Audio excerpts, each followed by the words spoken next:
Tears falling down at the party. Saddest little baby in the room.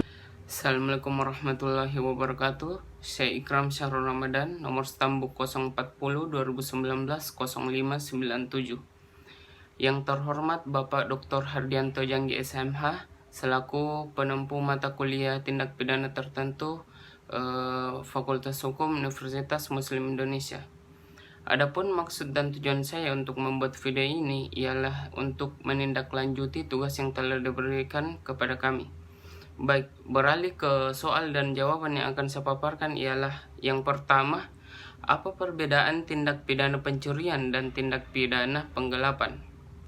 Baik, perbedaannya ialah tindak pidana pencurian, pelaku memiliki barang dengan mengambil barang yang dimana barang tersebut sebelumnya tidak dalam penguasanya. Sedangkan tindak pidana penggelapan, pelaku memiliki barang orang lain yang sebelumnya berada dalam penguasanya, di mana cara menguasai barang tersebut bukan dengan kejahatan. Nah, pada soal nomor 2, pada menit keberapa penjelasan tentang pidana pemerasan dan pengancaman dan tindak pidana penadahan. Adapun penjelasan tentang pemerasan dan pengancaman berada di menit 10:13 dan tindak pidana penadahan berada di menit 23:27 detik. Dan untuk soal nomor 3 ialah apa yang menjadi rumusan pasal 378, yaitu berkaitan dengan tindak pidana menghancurkan atau perusakan barang.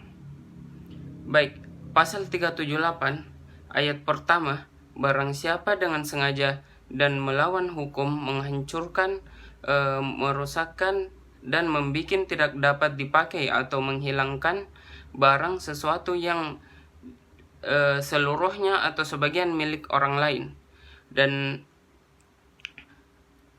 diancam dengan pidana penjara paling lama 2 tahun 8 bulan atau pidana denda paling banyak Rp4.500. Yang baik, di ayat kedua ialah dijatuhkan pidana yang sama terhadap orang yang disengaja dan melawan hukum membunuh, merusak, membikin tidak dapat digunakan atau menghilangkan hewan yang seluruhnya atau sebagian milik orang lain. Beralih ke soal nomor 4 ialah apa perbedaan pasal 367 dan 363 KUHP. Baik, perbedaannya, salah satu perbedaannya adalah pidana yang dijatuhkan pada pasal 362 adalah 5 tahun penjara, sedangkan pada pasal 363 adalah 7 tahun penjara. Soal nomor terakhir yaitu soal nomor 5, bagaimanakah sebetulnya bentuk-bentuk perbuatan yang diatur dalam pasal 480 KUHP. Adapun bentuk-bentuk yang diatur dalam pasal 480 KUHP ialah perbuatan mengambil.